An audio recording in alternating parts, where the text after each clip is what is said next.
చేసి పంపించమన్నారు. అందుకని ఈరోజు ఈ వీడియో చేయడం జరుగుతోంది. మా బంధువులు కూడా చూడాలని అందరూ కూడా అనుకొని చేయమన్నారు.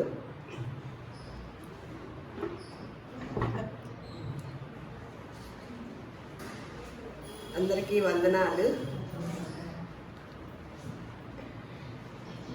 మనము దేవుడు పెట్టిన కుటుంబ వ్యవస్థని గురించి పెద్దగా పట్టించుకోవటం లేదు కాబట్టి కుటుంబాల్లో ఉన్న రక్త సంబంధాల్లో ఎన్నో ఇబ్బందులు, ఇరుకులు, సమస్యలు, పగలు, ప్రతీకారాలు ఏర్పడుతున్నాయి అన్నమాట. దేవుడు పెట్టిన యొక్క నిర్ణయము, దేవుడు ప్రణాళికను, దేవుడు ఎలా రక్త సంబంధాన్ని మనకు అనుగ్రహించి కుటుంబ వ్యవస్థలో మనల్ని భార్యాభర్తలుగాను, తల్లిదండ్రులుగాను, కుమారులుగాను, కుమార్తెలుగాను, అక్క చెల్లెళ్ళుగాను, అన్నదమ్ములుగాను ఇలా ఈ రక్త సంబంధాన్ని పెట్టి ఎందుకు పెట్టాడు అనేది కూడా ఎవ్వరు కూడా ఆలోచించలేని పరిస్థితుల్లో కుటుంబాలు ఉంటున్నాయి అన్నమాట. ఇప్పుడున్న కుటుంబాలు ఉంటున్నాయి ఎక్కువగా. ఎందుకంటే రక్త సంబంధం అనేది దేవుడు పెట్టింది అని గుర్తెరగక, పెద్దగా పట్టించుకోక, మనకి ఏ బంధం ఎక్కువగా పటిష్టంగా ఉంటుందండి? స్నేహ బంధం అంటే గొప్పగా అనుకుంటాం. ఎందుకంటే స్నేహ బంధానికి మించిన బంధం లేదు అనుకుంటాం. స్నేహ బంధాన్ని ఎవరు ఏర్పాటు చేసుకున్నదండి? మనం చేసుకునేది. నేను మా అమ్మలోనే పుట్టాలి అనుకొని నేను అనుకుంటే పుట్టానా? తల్లిదండ్రుల సంబంధం అది ఎవరు ఏర్పాటు చేశారు? పలానా తల్లిదండ్రులలో గర్భాన నువ్వు వెళ్ళమ్మా అని ఎవరు ఏర్పాటు చేస్తే వచ్చామండి? దేవుడు ఏర్పాటు చేస్తే. నేను పలానా అక్కకి చెల్లిగా ఉండాలి అనుకుంటున్నాను, అలా పంపించు ప్రభువా అని అంటే అక్కకి చెల్లిగా వచ్చానా? నేను అన్నకి తమ్ముడుగా ఉండాలనుకుంటున్నాను, లేకపోతే మా తమ్ముడికి అక్కగా ఉండాలనుకుంటున్నాను అని అంటే వచ్చామా? ఎవరు పంపిస్తే వచ్చామండి? దేవుడు పెట్టిన రక్త సంబంధం అన్నమాట. ఆయన మనల్ని ఏర్పాటు చేసిన రక్త సంబంధం. అదే విధంగా స్నేహ బంధం ఎలా ఉంటుంది? మనము ఎన్నుకున్నది. మనకి ఇష్టమైతే దాన్ని కొనసాగించుకుంటాము, లేదు కట్ చేయాలంటే కట్ చేస్తాం. అది మన చేతుల్లో ఉంది. రక్త సంబంధము కొనసాగించుకోవాలన్నా, కట్ చేయాలన్నా ఏదైనా మనం చేయగలుగుతామా? కొనసాగించడం అంటే అది ఎప్పుడు ఉంటుంది అనమాట. బ్రతికినన్నాడు ఒక వ్యక్తి ఎక్కడన్నా మధ్యలో ఎక్కడో రోడ్డు మీద యాక్సిడెంట్ అయింది, ఏమంటారు? వెంటనే ఎవరు ఉండరు అక్కడ. వీళ్ళకి సంబంధించిన వాళ్ళు ఎవరమ్మా అంటారా? లేకపోతే వీళ్ళ తల్లిదండ్రులు ఎవరు? లేకపోతే వీళ్ళ అన్నదమ్ములు అంటారా? లేకపోతే వీళ్ళ స్నేహితులు ఎవరు అంటారా? ఈ మనిషి ఎవరో, ఏ కుటుంబీకుడో ఎవరో, వీళ్ళ యొక్క తాలూకా ఏంటో అని ఆరా తీస్తారు కదా. వీళ్ళ తల్లిదండ్రులు ఎవరు? లేదంటే చిన్నపిల్లలైతే అలాగైతే పెద్దవాళ్ళు వీళ్ళ అన్నదమ్ములు లేరా? వీళ్ళ తల్లిదండ్రులు లేరా? అయ్యో ఒక్కడే పడిపోయాడు అని అంటారు, కానీ స్నేహితులను అంటారుగా. కానీ అపవాది ఏం చేస్తుందంటే దేవుడు పెట్టిన ప్రణాళిక ప్రకారముగా లేకుండా తను ప్రతి సంబంధాన్ని కూడా కట్ చేస్తూ వస్తుంది అనమాట. అది మనకు తెలియకుండానే జరుగుతుంది. మనము ఇద్దరు పిల్లలు పుట్టారు, చిన్న వయసు వారిద్దరికి, అక్క చెల్లెళ్ళు అనుకోండి, అక్క చెల్లెలు అయితే చెల్లెలకి ఏదన్నా తీసుకొచ్చాడు తండ్రి. ఆ చెల్లెలు ఏమంటదండి? చిన్నప్పుడు ఏమంటది? నాకు ఒక్కదానికే తెచ్చావేంటి నాన్న, అక్కకి కూడా తీసుకురావాలి. సరే అక్కకే తెచ్చాడు తండ్రి, ఏదన్నా తినేదే తీసుకొచ్చాడు. నాన్న నాకు ఒక్కదానికే ఎందుకు తీసుకొచ్చావు, చెల్లికి కూడా తీసుకురా నాన్న అని అడిగిద్ది అనమాట. వాళ్ళ వయసు ఎంత అప్పుడు? చిన్న వయసు. కానీ బంధం ఎలా ఉంది? బలంగా ఉంది. వయసు వచ్చిన వారు చేసినంత పెద్దదిగాను బలంగా ఆ ఇద్దరి యొక్క సంబంధం ఎలా ఉంది? బలంగా ఉంది. ఎప్పుడు? చిన్న వయసులో. సరే పెద్దయ్యారు, పెళ్ళిళ్ళు అయిపోయాయి. ఆ తర్వాత ఎలా ఉంది? వయసులోనే ఉన్నా పెద్దయ్యారు, బంధాల్లో, రక్త సంబంధాలు ఏమైనా బలహీనమవుతున్నాయి అన్నమాట. మరి చిన్నప్పుడు వయసులో పెద్దవారుగా ఉన్నప్పుడు ఆ బంధాన్ని బలంగా ఉంచుకున్నప్పుడు, మరి పెద్దవారైనప్పుడు, వయసులో పెద్దవారైనప్పుడు ఆ బంధాన్ని ఎందుకు బలహీనం చేసుకుంటున్నాము? ఒక్కసారి ఆలోచించండి. అసలు దేవుడు ఎందుకు నిర్ణయం చేశాడు ఈ కుటుంబ వ్యవస్థ? రక్త సంబంధం, రక్త సంబంధమేగా అంటారు. ఎందుకు అలాంటి సంబంధం ఏర్పాటు చేశాడు అని భూలోకంలో ఎవరైనా మానవ జాతి ఈ మధ్యకాలంలో ఆలోచిస్తుందా? కుటుంబాల్లో ఆస్తులు తగాదాలు. ఎప్పుడైతే మన కుటుంబాల్లో పెద్ద ఈ వివాహాలు ఏర్పడ్డాయో అప్పుడు వెంటనే వీళ్ళు సంపాదనలోను వాటిల్లోనూ పడటం వల్ల ఒకరి మించి ఒకరు ఎక్కువ తక్కువలు ఏర్పడుతూ వస్తున్నాయి. ఆ అక్కకి ఆ తమ్ముడికి తక్కువ ఉంది, ఈ అన్నకి ఎక్కువ ఉంది. వీళ్ళలో ఏమవుతుంది? వ్యత్యాసం. చివరికి కాబోయే భార్య అయినా కాబోయే భర్త అయినా మనం ఎన్నుకుంటాం ఈ బంధం కూడా. కానీ రక్త సంబంధం అనేది అస్సలు మనం ఎన్నుకున్నది మాత్రము కాదు. ఆ రక్త సంబంధం గురించి మనము ఎప్పుడు తక్కువ అయినా బలహీనమైనా ఎవరిని విలువ లేకుండా చూస్తున్నాం, ఎవరిని గౌరవించుకుంటగా ఉన్నట్లుగా ఉంటది. రక్త సంబంధాన్ని కాదన్నప్పుడు ఎవరిని మనం కించపరిచినట్లుగా ఉంటదని మీరే ఒకంత ఆలోచించి చెప్పండి. రక్త సంబంధాల్లో బలహీనమైనప్పుడు ఎవరిని కించపరిచిన వారం అవుతున్నాం? దేవుడు పెట్టిన ఇదే కదా, బంధమే కదా. ఈ బంధాన్ని కించపరిచినప్పుడు ఎవరిని కించపరిచినట్లు? దేవుణ్ణే కదా. మరి ఎందుకు అలా ఆలోచించలేకపోతున్నాం?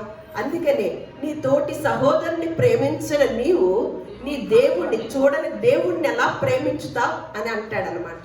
మనకి తోటి సహోదరి అంటే ఎవరనుకని వెళ్ళిపోతాం? మన రక్త సంబంధం కాదు కానీ మన పొరుగోళ్ళో మన ఎవరో అనుకుంటాం. కానీ నీ తోటి సహోదరుని ప్రేమించినప్పుడు నువ్వు దేవుణ్ణి ప్రేమించుతానంటే అది పెద్ద విధానం కాదే, కరెక్ట్ కాదే, అది నిజం కాదే అని దేవుని యొక్క మాట సెలవిస్తుంది అన్నమాట. దేవుడు మొట్టమొదటగా ఆదామును చేసినప్పుడు ఆదాము ఎవరితో సహవాసం చేశాడండి? ఆదాము ఏమన్నా దేహంతో ఉన్నాడు, దేవుడేమన్నా ఆత్మయ్య ఉన్నాడు, ఆత్మ రూపంలో ఉన్నాడు. వీరిద్దరూ ఏం చేస్తున్నారు? సహవాసం చేస్తున్నాడు. శరీర ఆకారంతో ఉన్న ఆదాము గారికి ఆత్మ సంబంధమైన దేవుడు సహవాసంతో ఉండగా దేవుడు ఒక మాట అనుకున్నాడు. దేహంతో ఉన్నాడు కదా, ఈ దేహంతో ఉన్న వ్యక్తికి ఈ నరుడు ఈ ఒంటరిగా ఉన్నాడు కాబట్టి సాటి అయిన సహకారిని చెయ్యాలి అని నిర్ణయం చేసుకున్నాడు. మరలా ఇంకొక దేహంతో ఉన్న వ్యక్తినే తోడు చెయ్యాలి అనుకున్నాడు. మనం ఆ సాటి నరుడు ఒంటరిగా ఉండటము మంచిది కాదు అని ఆరంభ దినాల్లో దేవుడు నిర్ణయించిన మాట అన్నమాట. మనం ఎప్పుడు ఈ ప్రసంగాలు పెళ్లిళ్ళలో చేస్తూ ఉంటారు, కానీ ఆ పెళ్లిలో కూడా గందరగోళంగా ఉండటం వల్ల వివాహ వ్యవస్థ గురించి తెలియటల్లా, కుటుంబ వ్యవస్థ గురించి విలువలు తెలియకుండా పోతుందన్నమాట. ఈరోజు మీరు కుటుంబ విలువల గురించి, కుటుంబ వ్యవస్థ గురించి, రక్త సంబంధుల గురించి, అలాగే వివాహ వ్యవస్థ గురించి కూడా కొద్దిగా మనం క్షుణ్ణంగా ఉన్న వాటిలో ఉన్న మాటల్లో మనం ధ్యానం చేస్తాము. మనం అర్థమయ్యే రీతిలో దేవుడు మనకు పరిశుద్ధాత్మ దేవుడు నడిపించునుగాక. అలా నరుడు ఒంటరిగా ఉండటం మంచిది కాదు. దేహంతో కూడిన ఒక వ్యక్తిని సాటి అయిన సహకారిగా చెయ్యాలని నిర్ణయం చేసుకున్నప్పుడు భార్యలాగా అని మాట్లాడతాం. భార్యలాగా అక్కడ ఉంటుంది అనమాట. అంటే మొట్టమొదటి భార్య వచ్చేస్తుందా సహకారిగా? అంటే నరుడు ఒంటరిగా ఉండటం మంచిది కాదు కాబట్టి అక్కడి నుంచి స్టార్ట్ చేశాడనమాట. ఎవరో ఒకరి సహాయము, ఎవరో ఒకరి తోడుతో, సపోర్టుతో మనం భూలోకంలోకి వస్తున్నాం అనమాట. మొట్టమొదటికి ఎవరి తోడుగా వస్తాము? తల్లి తండ్రి అనేది మనకి తోడుగా ఉంటుంది. ఆ తర్వాత ఎవరుంటారు? తోబుట్టువులు. ఆ తర్వాత అప్పుడు కదా ఇంకొక స్థాయికి వచ్చినప్పుడు కదా భార్య అయినా భర్త అయినా. అలా నరుడు ఒంటరిగా ఉండటం మంచిది కాదని దేవుడు తలంచి సాటి అయిన సహకారాన్ని చెయ్యాలని నిర్ణయం చేసుకున్నప్పుడు అవ్వను ఎలా తయారు చేశాడండి? ఆదాముని ఎలా తయారు చేశాడు? ముందు నేల మట్టితో నరుని నిర్మించి వాని నాసికారంధ్రములలో ఆయన జీవవాయువు ఓదగా నరుడు జీవించు ప్రాణి ఆయను అని అక్కడ లేఖనాలు చూస్తున్నాం. మరి నెక్స్ట్ సహకారిని అవ్వని కూడా అలా తయారు చేయొచ్చు కదా. ఎలా తయారు చేశాడండి? మళ్ళీ ఎలా తయారు చేశాడో చూడండి. అంటే ఆరంభ దినాల్లోనే, ఆది కాండంలోనే దేవుడు మానవ జాతిని చేసిన విధానాన్ని, అందులో ఉన్న విశిష్టతని, అందులో ఉన్న బంధాన్ని అప్పుడు నుంచే ఒక ప్రణాళికగా, సంకల్పంగా దేవుడు నిర్ణయం చేసి ఆ ప్రాసెస్ జరిగిస్తున్నప్పటికీ కూడా ప్రారంభ దినాల్లో ఉన్న విధానం కూడా మనం ఇప్పటికీ మర్చిపోయిన వారమై ఉన్నాం అన్నమాట. మరి అలా నేల మట్టి చాలా ఉంది కదా భూలోకంలో, మరి మట్టితో ఎంతో మందిని చేయొచ్చు కదా. అలా చేయలేదు దేవుడు. మళ్ళా స్త్రీని ఎలా చేశాడు? ఆ యొక్క ఆదాములో నుంచి, ప్రక్కటెముకలో నుంచి తీసి మళ్ళీ ఏం చేస్తున్నాడు? ఆయనకి గాఢ నిద్ర కలగచేసి, తర్వాత మత్తు ఇచ్చి గాఢ నిద్ర కలగచేసి ఆ ప్రక్కటెముకలో నుంచి స్త్రీనిగా చేశాడు. చేసి ఆదాము ఎదుట నిలబెట్టాడు. కొంచెం సేపు పిల్లల్ని కాస్త ఇదిలో ఉంచండి. ఇది మీకు మనకి చాలా అవసరమైన సబ్జెక్ట్ అన్నమాట. కంపల్సరిగా దేవుడు పెట్టిన ఈ వ్యవస్థను మనం విలువగా ఎంచుకోవాలి, తెలుసుకోవాలి. దేవుడు ఎలా మనకి బోధించాలనుకుంటున్నాడో, ఆయన యొక్క సంకల్పంలో ఏమి నిర్ణయించాడో ఆ పరమార్థాన్ని తెలుసుకుందాము. మరి వెంటనే ఆ స్త్రీని నిర్మించినప్పుడు ఆదాము ఎదుట తీసుకొచ్చి నిలబెట్టాడు అనమాట. వెంటనే ఏమన్నాడు? నా ఎముకల్లో ఎముక, నా మాంసంలో నా వస్తువు అంటున్నాడు అనమాట. ఇది నాది అనే దగ్గరికి ఆ బంధం ఏర్పడింది అనమాట. నాది అనే బంధము ఏర్పడింది. వెంటనే చూడండి, నా ఎముక మీకు ఆది కాండంలో ఉంటుంది. నా ఎముకల్లో ఎముక, నా మాంసములో మాంసమా నరులలో నుంచి తీయబడింది కాబట్టి నాది అని అసలు పేరు పెట్టేసి పాటే పాడేశాడు అనమాట. అంటే అంత తెలివి జ్ఞానము ఆదాము గారికి వచ్చింది. నిజమే, చాలా తెలివి గలవాడు. మరి జీవరాశినంతటిని కూడా తీసుకొచ్చి అప్పుడు ఆదాము గారు ఏం పనిలో ఉన్నాడు? పేర్లు పెట్టే పనిలో ఉన్నాడు. ఒక్కడు అలసిపోతాడా? పెట్టగలుగుతాడా? అందుకని దేవుడికి అప్పుడు అనిపించిందంట, అమ్మో ఈ వ్యక్తికి ఖచ్చితంగా తోడు కావాలి. ఒక్కడు పేర్లు పెడుతున్నాడు. ఎంత తెలివిగలవాడిగా చేశాడో చూడండి మొదటి మానవుడిని. అందుకనే ప్రసంగి గ్రంథంలో ఒక మాట ఉంటుంది, నరులని యథార్థవంతులుగా చేశాడంట. గొప్పగా యథార్థవంతులంటే అసలు ఎంత గొప్పతనమో. కానీ వారు వివిధమైన తంత్రములు కల్పించుకొని ఉన్న యథార్థతను కోల్పోయారన్నమాట. అలా ఆదాము గారికి జీవరాశిని అంతటిని కూడా తీసుకొచ్చి ఏం పేర్లు పెడతారో అని దేవుడు పెట్టచ్చు. కానీ తన కుమారుడు యొక్క తెలివితేటలను గమనించుతున్నాడు అనమాట. తన కుమారుడు యొక్క శక్తిని తెలుసుకొని సంతోషించాలని ఆలోచన కలిగిన వాడే భూలోకంలో ఉన్న జీవరాశిని అంతటిని కూడా తీసుకొచ్చి ఆదాము పాదముల యొద్ద పెట్టి, నువ్వు ఏ పేర్లు పెడతావో అవే కొనసాగుతాయి అని చెప్పేసి కుమారుడు కష్టపడతామో చూసి, అమ్మో ఒంటరిగా ఉండటము మంచిది కాదు అని నిర్ణయం చేసి సాటి అయిన సహకారిని ఏర్పాటు చేశాడనమాట. సరే, ఆ ఇద్దరిని అలా చేశాడు. మరి మూడో వ్యక్తిగా ఎవరు వచ్చారండి తర్వాత కుటుంబ వ్యవస్థలోకి? సర్పం అంటే అదే అసలు మామూలు ఇది కాదనుకోండి. కయ్యను ఏబేలు వచ్చారు కదా, వారు ఎలా వచ్చారండి? మరి ఇంకొక పక్కటెముక, ఈ పక్కనే ఇప్పుడు ఆదాము నుంచి తీశాడు, అవలో ప్రక్కటెముక తీసి మరి కుమారుని చేయొచ్చుగా. అప్పుడు ఆదాము గారు ఏమంటారు, ఆమె ఏమంటది, నాలో నుంచి వచ్చాడు నా కొడుకు, నీ కొడుకు కాదయ్యా అంటదనమాట. అదే ఆదాము గారిలో నుంచి వచ్చాడు. నీ కొడుకు కాదవ్వా, నా కొడుకు, జాగ్రత్త, నాకు సంబంధించిన వ్యక్తి అంటానికి అవకాశం ఉంటుంది. అలా ఇద్దరికి అవకాశం ఇవ్వలే. ఎలా వచ్చాడు మూడో వ్యక్తి? ఇద్దరి కలయికతో వచ్చాడు. ఎంత గొప్ప జ్ఞానండి, అనంత జ్ఞానం అనమాట. ఆ విధానాన్ని ఎలా చేసుకొచ్చాడంటే ఆయన యొక్క మనసుని ఎవరు తెలుసుకున్నారండి? అసలు ఎలా జరిగింది ఈ ప్రాసెస్, మనుషులమైన మనము ఎలా భూలోకానికి వచ్చాము, ఏ బంధాలు పెట్టాడు, ఈ బంధానికి వెనక దేవుని యొక్క సంకల్పం ఏంటి, మనం ఏం తెలుసుకోవాలని ఈ బంధాన్ని పెట్టాడు, రక్త సంబంధాన్ని అని ఎవరమన్నా ఆలోచిస్తున్నామా? సరికదా, ఒకరికొకరం పోట్లాడుకోవటం, ఒకరికొకరం పడకపోవటం, ఒకరికొకరం ఇక ఈ ఇద్దరి కలయికతో మూడో వ్యక్తి వచ్చి ఆ విధానాన్ని, అంటే ఎప్పుడైతే ఆ కుటుంబ వ్యవస్థ పెట్టాడో ఈ బంధాలు ఏర్పడతాయి అన్నమాట. ఆ కుమారుడి మీద ఎంత ప్రేమ ఉంటుందండి తల్లిదండ్రులకి, మనందరం ఎరిగిన వారమే కదా. ఆ పిల్లల మీద ఎంత ప్రేమను పెంచుకుంటాము. తల్లి ఎంత ప్రేమగా చూస్తుంటే వెంటనే కుమారుడికి ఏం కలగాలి, అమ్మో నా తల్లి ఎంత ప్రేమగా చూస్తుంది, నన్ను ఈ లోకానికి పంపించిన తండ్రి ప్రేమ ఎంత గొప్పగా ఉంటుంది అని ఆలోచిస్తామా? నా తండ్రి ఎంత బాధ్యతగా ఉన్నాడు, నా తండ్రి ఎంత ప్రేమిస్తున్నాడు, అబ్బా ఈ ప్రేమే నేను ఎంత రుచి చూస్తున్నానో, దీన్ని మించిన ప్రేమ నా తండ్రి దగ్గర ఎంత ఉంది అని పిల్లలు ఆలోచించటం లేదు. అలాగే దేవుడు జతపరిచాడు అని యేసుక్రీస్తు వారు, దేవుడు జతపరిచారు, ఏ మనుషుడు దేవుడు జతపరిచిన వారిని ఏ మనుషుడు కూడా విడతీయకూడదు అని ఒక గొప్ప మాటని చెప్పారు యేసుక్రీస్తు వారు. అది కూడా భార్యాభర్తలైన వారు తెలియకుండానే కుటుంబాన్ని ఎల్లబుచ్చుతూ ఉన్నారనమాట. నేను ఇతనికి భార్యగా అయ్యాను, ఇతనికి ఈవిడికి నేను భర్త అయ్యాను అంటే మమ్మల్ని ఇద్దరిని ఎవరు జతపరిచారు?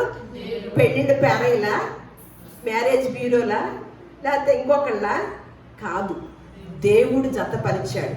దేవుడు జతపరిచాడు అంటే ఆ కుటుంబ వ్యవస్థ ఎలా ఉంటుందండి? ఎప్పుడు వారి మధ్యలో ఎవరుంటారు? దేవుడే ఉంటాడు. ఆ దేవుడు ఉండబట్టి మనలిద్దరినీ దేవుడు జతపరిచాడు. మనం అనుకుంటే మన పిల్లలు మన బంగారాలు పుట్టలా. మనం ఎన్నిసార్లు అనుకుంటాం బంగారం బంగారం అని, ఎన్ని ముద్దులు పెట్టుకుంటాం. మనం అనుకుంటే ఆ బంగారం వచ్చిందా?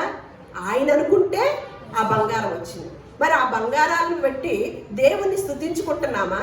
ఆ బంగారాన్ని ఆ దేవునికి అనుసంధానం చేస్తున్నామా అనేది ఒకంత ఆలోచిస్తే, అందుకే యేసుక్రీస్తు వారు ఒక మాట మాట్లాడుతున్నారు అనమాట. యోహాను సువార్తలో 3వ అధ్యాయము, ఇక్కడ ఉన్న సులోచన చదివింది పెద్దగా 12వ వచనం.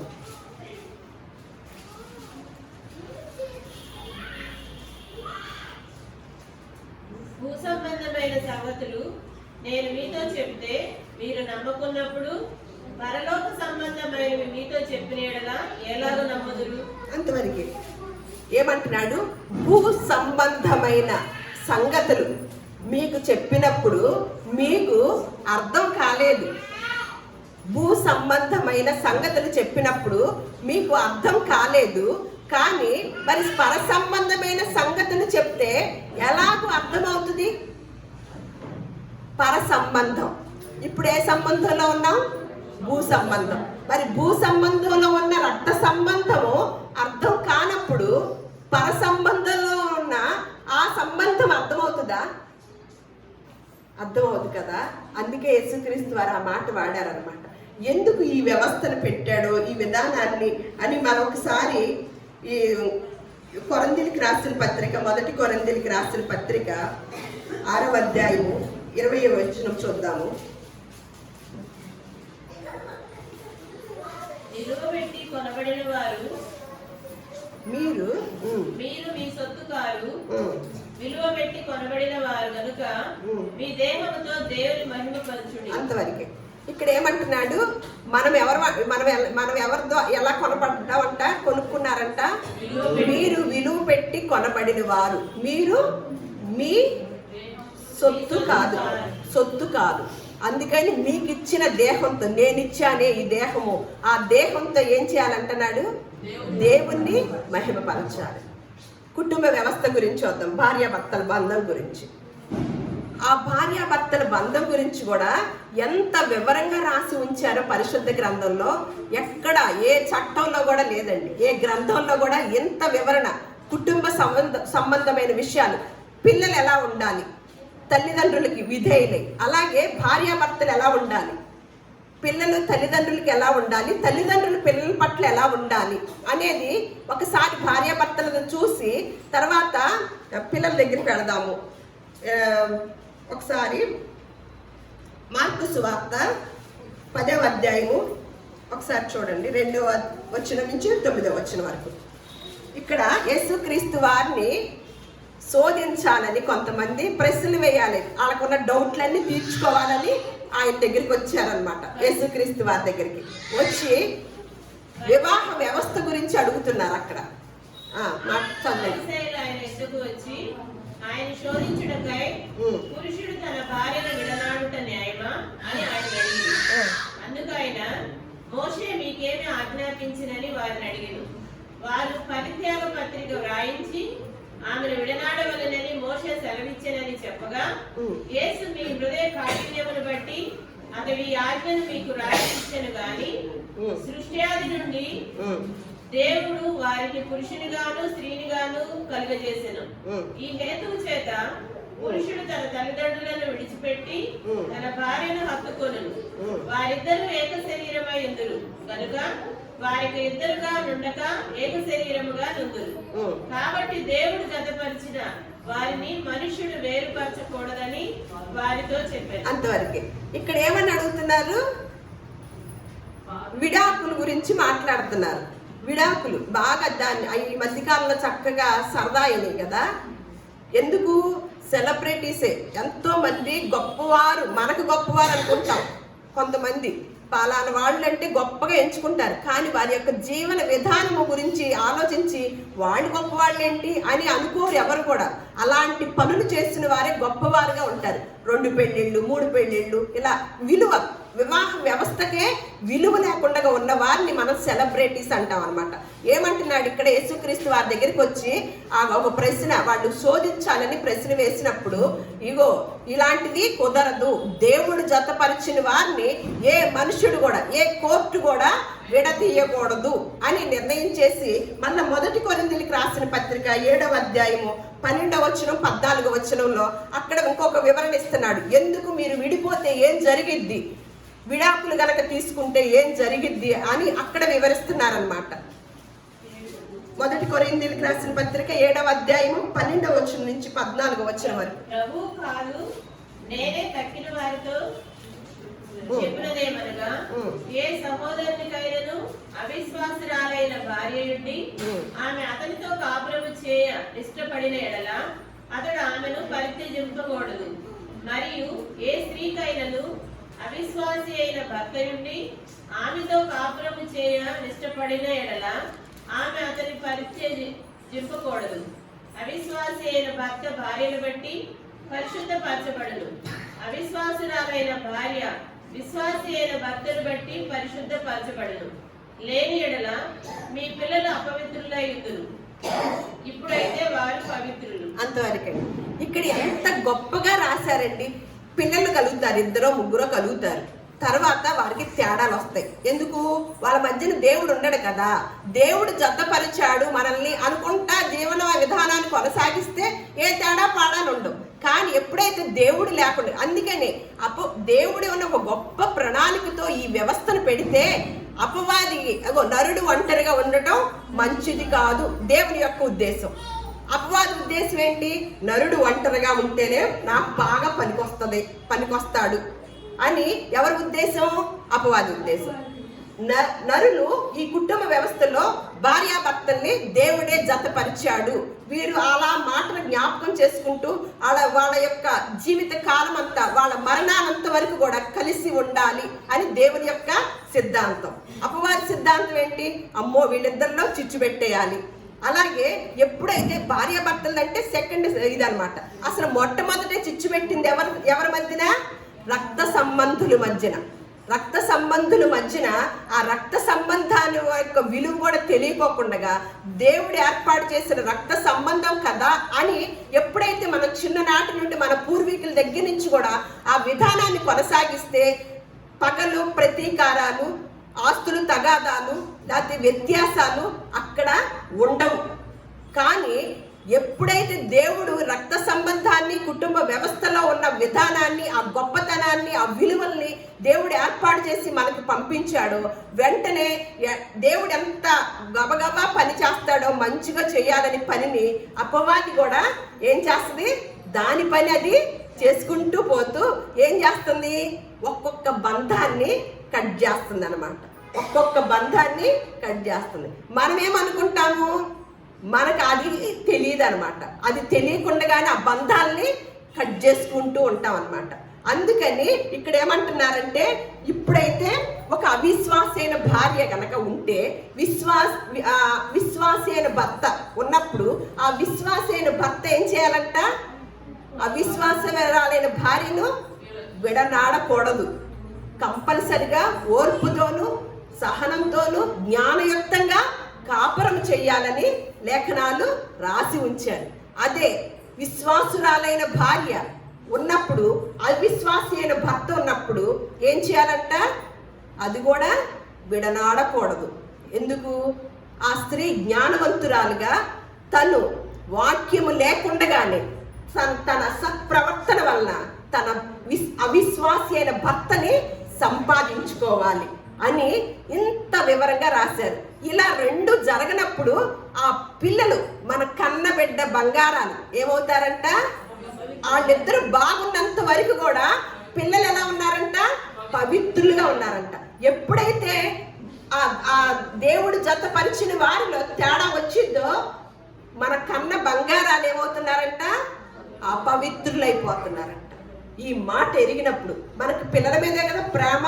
చాలా మంది ఇద్దరు పిల్లలు, నువ్వు వాడిని తీసుకెళ్ళు, మేము ఈ అమ్మాయిని తీసుకెళ్తాం, ఇలా అనుకునే వాళ్ళు అలా వేరు చేసేసి ఆ తల్లిదండ్రుల ప్రేమను లేకుండా చేసేవాళ్ళు చాలా మంది ఉంటున్నారన్నమాట. అట్లా దాని గురించి, ఆ వ్యవస్థ గురించి కూడా దేవుడు ఎంత వివరంగా పరిశుద్ధ గ్రంథంలో రాయించాడు. మళ్ళీ ఈ మధ్యకాలంలో మొన్న ఒక ఆయన అమెరికా నుంచి వస్తే మేము మాట్లాడుకుంటా కూర్చొని ఉన్నప్పుడు, అమెరికాలోనండి ఒక చట్టం వచ్చేసింది కదా, పురుషులు పెళ్లిళ్ళు చేసుకోవచ్చు, ఆడవాళ్ళు పెళ్లిళ్ళు. వాడు చేసుకున్నప్పటికి కూడా ఏమీ అనదంట చట్టం. దాన్ని ఒక చట్టంగా తీసుకొచ్చారు. ఏమి వైపరీత్యం అండి, ఏమి విధానం ఇది, సృష్టికి విరుద్ధమైన విధానం అన్నమాట. ఇక్కడ ఏమన్నాడు, మార్కు సువార్తలో స్త్రీని గాను పురుషుని గాను జతపరిచాడంట. పురుషుడు గాను జతపరిచాడా, స్త్రీ గాను. పాశ్చాత్య దేశాల్లో ఉన్న నాగరికత అన్నమాట. మనకేం, ఆ దేశాలంటే మనకి ఎలా ఉంటుంది, గొప్పగా ఉంటుంది. అబ్బా, ఆ దేశాలకు వెళ్తే చాలు, మా జీవితాలు ధన్యమైపోతున్నాయి అని చాలా మంది భావిస్తారు. కానీ ఆ మాటను పౌలు భక్తుడు రోమీలకు రాస్తూ ఒక మాట చెప్తాడు. రోమపత్రిక 1వ అధ్యాయము 26వ వచనం. అది కరెక్ట్, అది విధానమే కరెక్ట్ కాదు అని స్పష్టంగా తెలియజేశారు. కానీ ఆ పాశ్చాత్య దేశాల్లో ఏం పెట్టేశారండి, ఆ చట్టాన్ని పెట్టేయటం వల్ల ఇప్పుడు ఎవరైతే ఆడవాళ్ళ స్వభావం వస్తుందో వారందరూ కూడా ఆడవాళ్ళలాగా తయారవటం ఎక్కువైపోయింది. మగవాళ్ళ స్వభావం వచ్చిన వాళ్ళు మగవాళ్ళలాగా తయారవడం. అంటే దేవుడి మాటకి, దేవుని యొక్క సంకల్పానికి, సృష్టికి విరుద్ధమైన సంగతులు అక్కడ జరుగుతున్నాయి అన్నమాట. అందుకనే రోమపత్రిక 1వ అధ్యాయం 26వ వచనంలో దేవుడు రాసి ఉంచాడు. అందువలన దేవుడు తుచ్చమైన అభిలాషులకు వారిని అప్పగించెను. వారి స్త్రీలు సైతము స్వాభావికమైన ధర్మమును విడిచి స్వాభావిక విరుద్ధమైన ధర్మమును అనుసరించిరి. అటువలే పురుషులు కూడా స్త్రీ యొక్క స్వాభావికమైన ధర్మమును విడిచి పురుషులతో పురుషులు అవాచ్యమైనది చేయించు తమ తప్పిదములకు తగిన ప్రతిఫలమును పొందుచు ఒకరి యెడల ఒకరు కామతప్తులైరి. అందుకని ఏం చేస్తున్నారు వారిని దేవుడు, వారు తమ మనసులో దేవునికి చోటియనక కనుక చేయరాని కార్యములు చేయుటకు వారిని భ్రష్ట మనసుకు వారిని అప్పగించారు. ఎవరికి అప్పచెప్పాడంటే ఇక విసుగు వచ్చి భ్రష్ట మనసుకి. ఎప్పుడు కూడా మనం ఎవరి గురించి అన్న ప్రార్థన చేస్తున్నాం అనుకోండి, ఒక భ్రష్ట మనసు కలిగిన వారికి వాళ్ళకు కూడా ఆ మనసులు పోయి వాళ్ళకు కూడా ఈ బలహీనతలో నుంచి నేను బయటికి రావాలి నాయన అనే మనసు వాళ్ళకు కూడా కలిగితేనే మన యొక్క ప్రార్థనకి ఫలితం తొందరగా చూస్తాం అనమాట. మనం ఒక్కరమే చేస్తే ప్రార్థనకి ఫలితం కూడా చూడలేము. ఇక్కడ ఏం చేస్తున్నారు, అవాంఛనీయమైన సంఘటనలు అన్నమాట. ఇక్కడ అసలు దేవునికి సృష్టికి విరుద్ధమైన విషయాలు ఇక్కడ మనం చూస్తున్నాం. అంటే ఇప్పుడు మొన్న చెప్తున్నా అనమాట, అది చూస్తుంటే చాలా బాధ వేస్తుందండి, చిరాకేస్తుంది, ఇది బాగా ఎక్కువైపోయిందండి అమెరికా దేశంలో. అసలు అక్కడ రకరకాల విధానాలు పద్ధతులు అని తను బాధపడుతూ చెప్తుంటే నాకు కూడా ఈ వెంటనే ఈ మాట గుర్తుకొచ్చింది అనమాట. మన చేతుల్లో అయితే ఇది తప్పు, ఇది కరెక్ట్ కాదు, విధానంలో మీరు వెళ్ళకండి అని దేవుడు స్పష్టంగా తన బిడ్డలకి ఎంత మంచి మాటలు రాయించి ఉంచాడో చూడండి. ఇటువంటి బంధాన్ని పెట్టినప్పుడు మనమేమంటాం, అక్కడ చదువుకున్నాం, ఎవరంట ఏక శరీరముగా ఉన్నారంట. ఎవరు? భార్యాభర్తలు. అంటే అంటే పురుషుడు ఏం చేస్తాడంటే పెళ్ళవగానే తల్లిని తండ్రిని అక్కడ రాసి ఉంచారుగా స్పష్టంగా. ఒకసారి ఎఫెసీయులకు రాసిన పత్రిక చూద్దాము, మీకు వివరణ చూద్దాం. మీరైతే ఏం అర్థం చేసుకుంటున్నారు దాన్ని చూసి? దేవుడు వదిలేయమంటాడా పురుషుణ్ణి?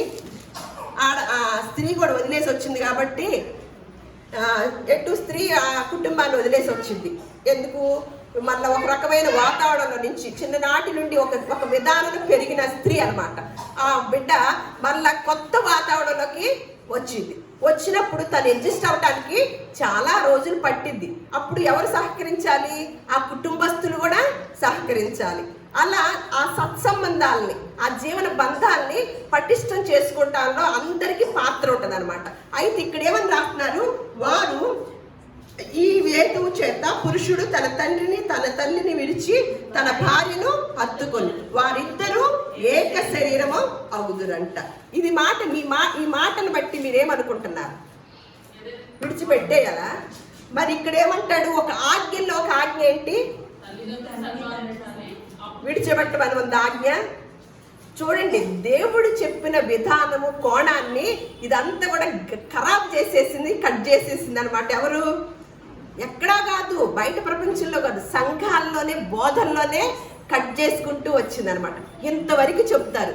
దాని యొక్క వివరణ ఏ పెళ్లిలో కూడా చెప్పరు. పెళ్లిలో ఇంత వివరణ చెప్పేంత సమయం ఎక్కడ ఉంటుందండి? భోజనాలు గుర్తుకొస్తాయి, డ్రస్సులు, అసలు విధానం, హడావుళ్ళు, ఈ విధానం అవబట్టే కార్యక్రమాలు, ఆ కార్యక్రమాల్లో పెట్టే ఖర్చులు, ఒకళ్ళకొకళ్ళ మించి పెట్టే ఖర్చులు ఇవన్నీ ఎక్కువ అవటం దగ్గర నుంచి కూడా అసలు కుటుంబ వ్యవస్థ గురించి సరిగ్గా తెలుసుకోలేకపోతున్నారండి. అసలు భార్యాభర్తల్ని జత చేశారు అంటే కొత్తగా ఎక్కడో ఉన్న ఒక ప్రాంతంలో ఉన్న అమ్మాయి ఈ ప్రాంతంలో ఉన్న అబ్బాయికి జత చేయబడిందంటే అసలు ఏంటి దేవుని సంకల్పం? ఎందుకు జత చేశాడు? వీరిద్దరు ఎందుకు ఏక శరీరముగా ఉంటారు అని చెప్తున్నారు. ఈ బంధం ఏంటి అనేది ఆలోచన తక్కువగా ఉందన్నమాట. అందుకనే పౌలు గారు ఇక్కడ ఏమంటున్నారు, అంతవరకు చెప్పి ఈ మర్మము గొప్పది, అయితే ఈ మర్మము గొప్పది, అయితే నేను దేని గురించి చెప్తున్నానో తెలుసా అని క్రీస్తుని గూర్చియు సంఘమును గూర్చియు చెప్పుచున్నాను. వారు ఎలా ఉంటారంట? భార్యాభర్తలు ఏక శరీరముగా ఉంటారంట. అంటే సంఘము యేసు క్రీస్తు వారు ఎలా ఉండాలంట? ఏక శరీరముగా ఉండాలంట. యేసు క్రీస్తు వారు ఇక్కడేమంటాడు, అందుకు పురుషుడు అంట తన తల్లిని తండ్రిని విడిచి తన భార్యను హత్తుకొను. తన తల్లిని తండ్రిని విడిచి భార్యను హత్తుకొను. మనమందరం ఎవరండి? సంఘాన్ని దేనితో పోల్చాడు? వధువు, భార్యతో, వధువుతో పోల్చాడు. మరి ఎవరిని విడిచిపెట్టి వచ్చాడండి యేసుక్రీస్తు వారు? తన తండ్రిని వదిలిపెట్టి వచ్చాడు భూలోకానికి. అక్కడ ఉన్న సకల సౌకర్యాలు వదిలేసి తన తల్లిని వదిలి ఆ లోకంలో నుంచి ఈ లోకానికి వచ్చి తన భార్య అయిన తన వధువు సంఘమైన ఆ సంఘం కోసం ఇక్కడున్న తల్లి తండ్రిని కూడా వదిలి ఏమయ్యాడు? మనందరి కోసం వధువైన సంఘం కొరకు త్యాగమయ్యాడు అనమాట. ఆ త్యాగమయ్యి ఈ బంధం గురించి చెప్పాలి అంటే మీకు ఏ బంధాన్ని గుర్తు చేస్తే మీకు ఈ బంధం గుర్తొస్తుందండి అని వెంటనే భార్యాభర్తల బంధంతో పెట్టాడు. మీరందరూ వధువు, ఇదిగో నేను నా సంబంధమైన పరలోకంలో ఉన్న విధానాన్ని అంతటిని కూడా వదిలివేసి మీ కొరకు భార్యను అత్తుకోవడం కోసం తల్లిదండ్రులను విడిచి వచ్చాడు. భూలోకంలో ఉన్న మరియమ్మను యోసేపును కూడా వదిలి ఏం చేశాడు? మనందరి కోసము త్యాగమయ్యాడనమాట. సిలువ యాగం ఎందుకు? మనతో హత్తుకోవటానికి, ఈ సంఘమైన వధువుతో, ఈ సంఘమైన స్త్రీతో హత్తుకోవటానికి వచ్చిన వాడు అనమాట. అందుకని ఆ మాటను ఏం చేస్తారంటే, ఇదిగో తల్లిదండ్రులు వదలమన్నాడు కదా అంటే తల్లిదండ్రులు వదలమన్నాడు. నీ తల్లి ముసలితనం వరకు కూడా పట్టించుకోవాలని సామెతల్లో ఉంది. తల్లిదండ్రులు ఎప్పుడైతే భార్య వస్తుందో ఆ భార్య వచ్చి బంధాలలో ఏం చేస్తుందండి? మిగతా బంధాలని పెంచేస్తుంది. కానీ ఆ భార్యకి కూడా తెలీదు, అపవాది కట్ చేస్తుందని. ఇట్లా అలాగే అల్లుడుగా వస్తాడు. ఆ అల్లుడు కూడా ఏం చేస్తున్నాడు? ఆ బంధాల్ని, దేవుడు పెట్టిన బంధాల్ని కట్ చేస్తున్నారు అనమాట. దేవుడు పెట్టిన నియమానికి, దేవుడు పెట్టిన విధానాన్ని ఎవరైతే త్రోసిపుచ్చుతామో, ఎవరైతే గౌరవించమో, అది దేవునికి సంబంధించిన వారముగా, దేవుణ్ణే అగౌరవపరిచినట్లుగా, దేవుడు పెట్టిన వ్యవస్థని, సంబంధాన్ని విలువ లేకుండా చూసిన వారముగా ఉంటామని దేవుడు ఇలాంటి కుటుంబ వ్యవస్థను పెట్టి ఈ మాటలు రాయించి పరిశుద్ధ గ్రంథంలో ఇలా పెట్టాడనమాట. ఈ బంధాన్ని మీరు గొప్పగా ఎంచుకుంటే ఇంకొక రక్త సంబంధం ఉంది. ఆ రక్త సంబంధములో నిలిచి ఉంటారని ఈ బంధాన్ని, అందుకని భూ సంబంధమైన విషయాలలోనే మీరు తెలుసుకోకపోతే పర సంబంధమైన రక్త సంబంధంలోకి మీరు ఎలా వెళతారు అని దేవుడు అక్కడ యేసుక్రీస్తు వారు యోహాను సువార్తలో మాట్లాడటం చూస్తున్నాం. అందుకనే మనం ఏ రక్తంతో వచ్చామో ఒకసారి 1 పేతురు రాసిన పత్రిక 1వ అధ్యాయం 19వ వచనం. అమూల్యమైన రక్తము చేత అనగా నిర్దోషములు నిష్కలంకములకు గొర్రెపిల్ల వంటి క్రీస్తు రక్తము చేత విమోచింపబడినని మీరు ఎరుగుదురు కదా. అంతవరకు. ఇప్పుడు ఏ రక్త సంబంధంలోకి వచ్చామంటే అమూల్యమైన రక్త సంబంధంలోకి వచ్చాం. ఎలా? బాప్తిస్మం అనే ద్వారా దేవుని స్వరక్షకుడిగా అంగీకరించినప్పుడు మనమందరం కూడా ఏ కుటుంబాల్లోకి వచ్చాము? క్రీస్తు అనే సంఘంలోకి, కుటుంబంలోకి వచ్చిన వారం మనందరం కూడా. అందుకని కొంచెం వివరిస్తున్నాడు. 1 కొరింథీయులకు రాసిన పత్రిక 10వ అధ్యాయం 17వ వచనం త్వరగా తీస్తే, మనమందరము ఆ ఒకటే రొట్టెలో పాలు పంచుకుంటున్నాము. రొట్టె ఒకటే గనుక అనేకులమైన మనము ఒక్క శరీరమై ఉన్నాము. శరీరం ప్రకారమైన ఇశ్రాయేలును. అంతవరకు మీరు తర్వాత రాసుకొని చదవండి, మనకు టైం లేదు కాబట్టి. ఎప్పుడైతే అపవాది భౌతిక సంబంధమైన రక్త సంబంధంలో కట్ చేస్తూ వచ్చిందో మనం ఎవరితో అనుసంధానం అయ్యాం? దేవుని ఎరిగామని ఈ దేవుని సంబంధంతో అనుసంధానం అయ్యాం. ఆ రక్త సంబంధాలు పలకపోయినాకప్పటికి కూడా ఇక్కడ ఉంటావులే, ఈ బంధం వీళ్ళు కదా చెప్పింది దేవుడు అని వీళ్ళతో అయినప్పుడు ఇక్కడ కూడా తేడాలు తయారు చేశాడు అపవాది. ఇక్కడ కూడా కట్ చేసే విధానాన్ని పెట్టాడు అనమాట. కానీ మనం ఎలా ఉన్నామంటే ఒకే రొట్టెని తీసుకున్నాం కదా. రొట్టె అంటే ఎవరు? దేవుని శరీరం. అంటే ఒకే రొట్టెని మనం అందరం తీసుకున్నప్పుడు ముక్కలు ముక్కలుగా మన లోపలికి వెళ్ళింది. మన అందరం కలిస్తేనా శరీరం అయ్యేది యేసుక్రీస్తు వారి శరీరం? లేకపోతే ఒక్కొక్కళ్ళు కలిస్తేనా? ఒక్కొక్క ముక్క తిన్నాం కదా ఒక్క రొట్టెలోది. ఆ ఒక్క రొట్టెలోది తిన్న మనందరం మన లోపల ఉన్నాయి కదా ముక్కలు. ఆ ముక్కలన్నీ కలిస్తే ఆయన శరీరం కనపడిద్దా? ఒక్కళ్ళే తిన్నదే కనపడిద్దా? అందరం తిన్నది కూడా ఆయన శరీరముగా. అందుకని మీరు ఇక్కడ స్పష్టంగా రాస్తున్నారు. ఇప్పుడైతే ఆ జీవన బంధాలను కూడా మీరు కట్ చేసుకుంటున్నారు. దాని విలువ తెలియట్లేదు. సరే, దేవుణ్ణి ఎరిగి ఈ ఇక్కడ సంఘంలో, సమాజంలో వచ్చారు కదా, దీన్ని కూడా మీరు ఎలా కట్ చేసుకుంటున్నారు? చేసుకోకూడదు. ఈ శరీరం అంతా ఎవరు? మనందరం అనమాట. శిరస్సు ఎవరు? యేసుక్రీస్తు వారు. ఇక్కడ ఏమంటున్నాడు? అందుకే రోమా పత్రిక ఒకసారి చూద్దాము. 12వ అధ్యాయము 4వ వచనం. ఒక్క శరీరములో మనకు అనేక అవయవులు ఉండినను ఆ అవయవులన్నిటికీ ఒకటే పని ఎలాగూ ఉండదో అలాగే అనేకులమైన మనము క్రీస్తులో ఒక్క శరీరముగా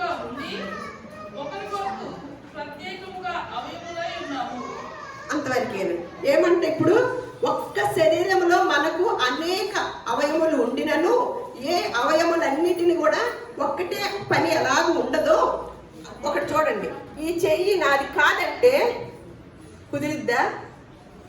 ఇది నాది కాదు, దీన్ని కొట్టాలి.